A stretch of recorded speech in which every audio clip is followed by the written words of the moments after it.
बिस्मिल्लाहिर्रहमानिर्रहीम। अस्सलामुअलैकुम। Welcome to my YouTube channel info with Sadat. आज हम डिस्कस करेंगे पाकिस्तान एटॉमिक एनर्जी में जो लेटेस्ट जॉब्स आई हैं उनसे रिलेटेड। जैसे कि आप देख सकते हैं स्क्रीन पे, सबसे पहले टेक वन मेडिकल की सीट है। उसमें आपकी जो क्वालिफिकेशन रिक्वायर्ड है वो एफएससी फर्स्ट डिवीजन होना चाहिए विद 2 इयर्स डिप्लोमा है from government recognised institute with minimum 3 years experience in radiology, nuclear medicine, oncology and clinical labs। ये सेकंड जो पोस्ट है वो SA1 है। इसमें आपके जो क्वालिफिकेशन एंड एक्सपीरियंस रिक्वायर्ड है वो BSc केमिस्ट्री फर्स्ट डिवीजन होना चाहिए। थर्ड जो पोस्ट है वो कंप्यूटर ऑपरेटर से रिलेटेड है।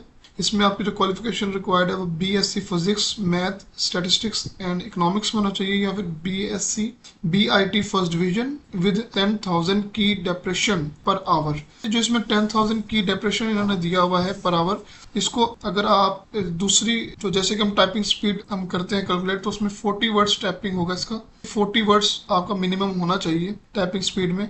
और जो फोर्थ है वो जूनियर असिस्टेंट है, जूनियर असिस्टेंट 1 AC। इसमें आपका BBA होना चाहिए फाइनेंस में, बैंकिंग में, और 2 इयर्स फर्स्ट डिवीजन होना चाहिए, या फिर आपका BCom फर्स्ट डिवीजन और equivalent to other finance related qualifications as per HECS standard. जैसे कि इन्होंने दूसरा बताया हुआ है अदर फाइनेंस रिलेटेड क्वालिफिकेशन, या फिर आपका होना चाहिए जैसे कि BS अकाउंटिंग होता है, BS अकाउंटिंग फाइनेंस में हो, MCom हो, कि वो भी MCom के जो स्टूडेंट्स हैं वो भी इसमें अप्लाई कर सकते हैं। फिफ्थ पे जो है हमारे पास वो जूनियर असिस्टेंट 1 एडमिन के लिए है। इसमें आपकी qualification BCS BBA like human resources management, marketing, information technology, supply chain management with 2 years degree first division, और BSc फर्स्ट डिवीजन और equivalent to other admin related qualifications as per HEC standard. इसमें आपने एक चीज का ध्यान रखना है कि आपकी होल जो क्वालिफिकेशन है उसमें कोई थर्ड डिवीजन ना हो। सेकंड डिवीजन 1 अलाउ है, लेकिन थर्ड डिवीजन कोई भी आपके होल मतलब कि मैट्रिक, इंटर, BA या MA में आपकी थर्ड डिवीजन नहीं होना चाहिए, वरना आप इसके लिए एलिजिबल नहीं है। 6 नंबर पे जो है वो टेक 2 है, मेडिकल से रिलेटेड। इसमें मैट्रिक विद साइंस होना चाहिए first division with 1 year course in relevant field. ठीक है जी। उसके बाद या फिर matric with science first division with 2 years course in relevant field from government recognised institute with minimum 2 years experience in radiology, nuclear, oncology और clinical lab. FSC आपको होना चाहिए, प्रेफर वो FSC वाले को कर रहे हैं with 1 year diploma in relevant field from government recognised institute. 7th number पे जो हमारे पास है वो SA2 है। इसमें आपका FSC pre medical first division होना चाहिए। इसमें जो ये 7th पे SA2 है, इसमें आपका मैट्रिक या वो उन्होंने वैसे क्लियर कर दिया कि FSC में आपको फर्स्ट डिवीजन होना चाहिए, लेकिन आपका मैट्रिक में भी फर्स्ट डिवीजन होना चाहिए, वरना आप इस पोस्ट पे अप्लाई नहीं कर सकते। अच्छा, 8 नंबर पे टेक 3 है, मैट्रिक में science minimum second division with at least 50% marks. आपको 50% नंबर होने चाहिए with 6 years experience in radiology, nuclear medicine, oncology and clinical labs. या फिर matric with science second division at least 50% marks होने चाहिए। यहाँ पे उसने खुद बता दिया कि आपके अगर सेकंड डिवीजन भी होगी तो आप अप्लाई कर सकते हैं मैट्रिक में, लेकिन उसके लिए आगे उन्होंने 1 ईयर टेक्निकल कोर्स मांगा है टेक्निकल ड्राफ्टिंग में विद मिनिमम एक्सपीरियंस, 5 साल का एक्सपीरियंस मांगा है रेडियोलॉजी में, न्यूक्लियर मेडिसिन में, ऑन्कोलॉजी में या क्लिनिकल लैब्स में। तो 9वें नंबर पे जो हमारे पास है वो SA3 है।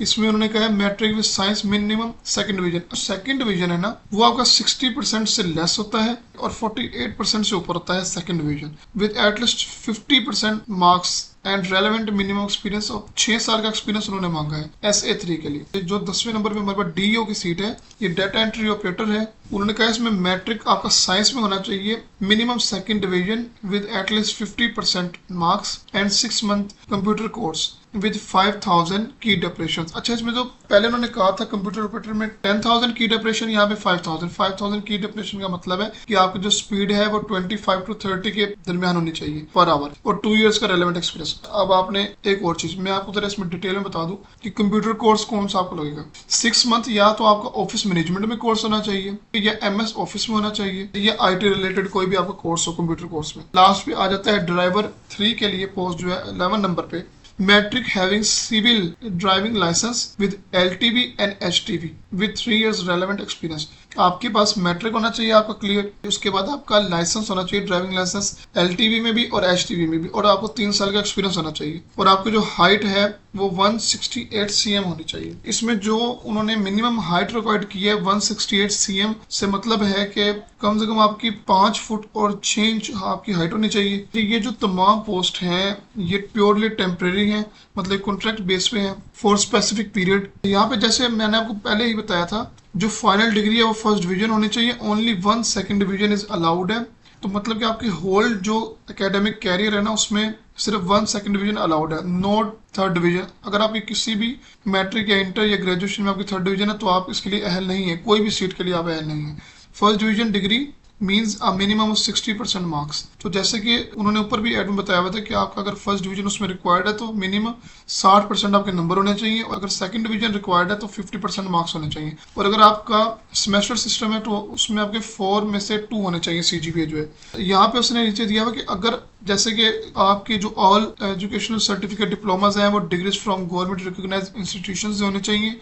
जो क्लोजिंग डेट तक उन्होंने जो रिक्वायर्ड क्वालिफिकेशन एक्सपीरियंस किया हुआ वो मस्ट बी कंप्लीट होना चाहिए। उसके बाद जो experience will only be considered if required after minimum prescribed qualification against each post. जो भी उन्होंने ऊपर एक्सपीरियंस रिक्वायर्ड किया हुआ है वो आपका उतना कम से कम हो, और एज लिमिट जो है वो 35 साल है। उसके बाद अगर कोई गवर्नमेंट एम्प्लॉय है या सेमी गवर्नमेंट है या ऑटोनोमस बॉडी में कोई जॉब कर रहा है तो उसके लिए इंटरव्यू के टाइम और टेस्ट के टाइम एनओसी दिखाना जरूरी है, वरना वो एलिजिबल नहीं होगा इस पोस्ट के लिए। उसके बाद जो है फुलफिल जो करता होगा कैंडिडेट वही इस होगा apply. Only Pakistan and Azad Jammu and Kashmir nationality holders are eligible to apply. Dual national जो है वो इसमें अप्लाई नहीं कर सकते, जैसे कि फॉर एग्जांपल किसी के पास पाकिस्तान की भी नेशनैलिटी है या उसके साथ फिर कि वो किसी और की भी कंट्री की उसको नेशनैलिटी, तो वो अप्लाई नहीं कर सकते। टेस्ट देने वालों के लिए कोई भी टीएडीए नहीं दिया जाएगा। सिलेक्टेड कैंडिडेट जो वो पाकिस्तान में उनको कहीं भी पोस्ट किया जा सकता है। उसके बाद इसकी जो लास्ट डेट है ये आपको लिंक दिया हुआ है hrd1902.com.pk। यहाँ पे आपने अप्लाई करना है 6 अप्रैल से 20 अप्रैल 2025 तक। ये थी हमारी आज की वीडियो।